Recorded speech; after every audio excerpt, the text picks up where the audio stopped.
Welcome to the special pull aside chat. I'm in conversation with Brazilian Vice Chief Lieutenant General Eduardo. Welcome to the chat, sir. For us in Brazil, especially in the Brazilian Army, it's a great honor to stay here and participate of this conclave. India has an excellent initiative to create a forum to try to debate about the UN initiative special for peacekeepers. Brazil has a special interest in this situation. The Brazilian Army has been participated a lot of missions since 1957, and we deploy about 44,000 soldiers around this time in about 11 missions, UN missions. Then for us in Brazil, we'd like to say thank you for the invitation. We'd like to say thank you for the hospitality from the Indian Army. And we'd like to say the Brazilian want to increase the relation with India.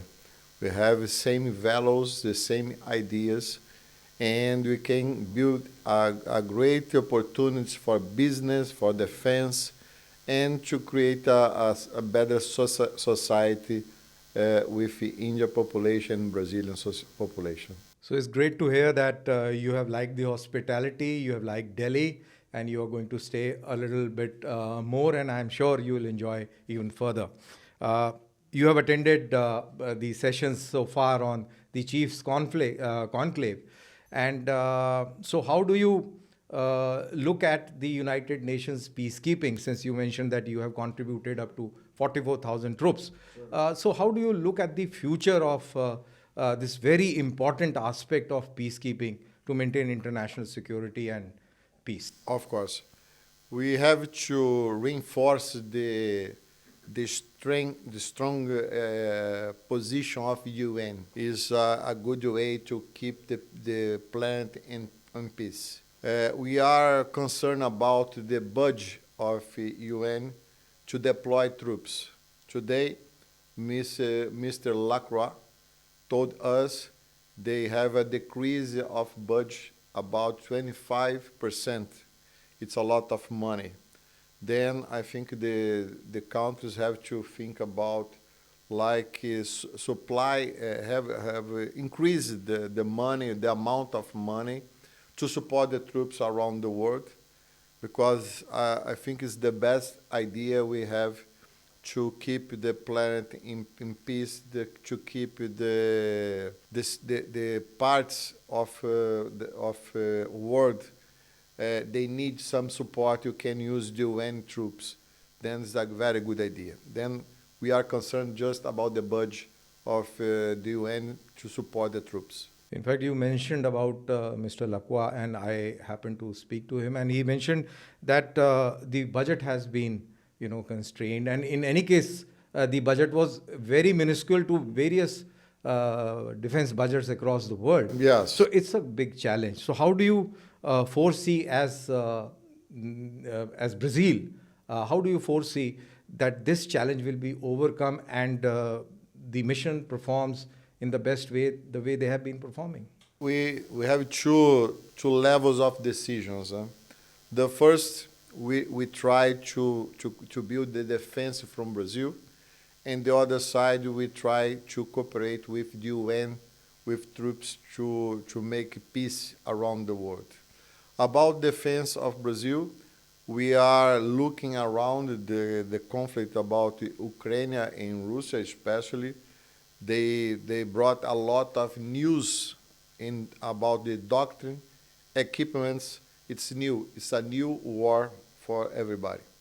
And about the peacekeepers, we have a joint center in Brazil to prepare our troops and our military observers around the world. In fact, you mentioned about Ukraine, you have spoken about technology, and yes, it's a very big challenge. Yes. While it may be a great challenge between the two fighting forces, yes, how does that translate into a challenge for the peacekeepers? How the technology that is being used can enable the peacekeepers, like you mentioned that you have got special training places in Brazil. So how are you training your soldiers on that, sir? First of all, we need to stabilize the area in order to put some peacekeepers inside on the ground, the boots on the ground. And about new technology, we have to work in cyber defense, we have to work in IA, we have to work in use less men and start to use more technology. I think this is the big challenge on the future for the troops under the mandate of UN. Thank you, sir. Thanks for your candid answers to various questions related to United Nations peacekeeping. And so you're saying something. Okay, so I'd like just to say thank you for the invitation to stay here for Brazil. It's very important to sit down together, India and other countries, to discuss about UN, especially the UN mandate and troops to help the other places around the world. Brazilian has a good relation with India, especially, and we think in the near future start to increase this one. I told you we have a lot of opportunities to increase that in business, in defense, and political opinions. Then I think the Brazilian and the Brazil-India has a good way in the future. Thank you so Thanks much. again, sir, and Thank wish you, you a sir. great stay. So this was Lieutenant General Eduardo from Brazil giving his candid opinion about peacekeeping around the world.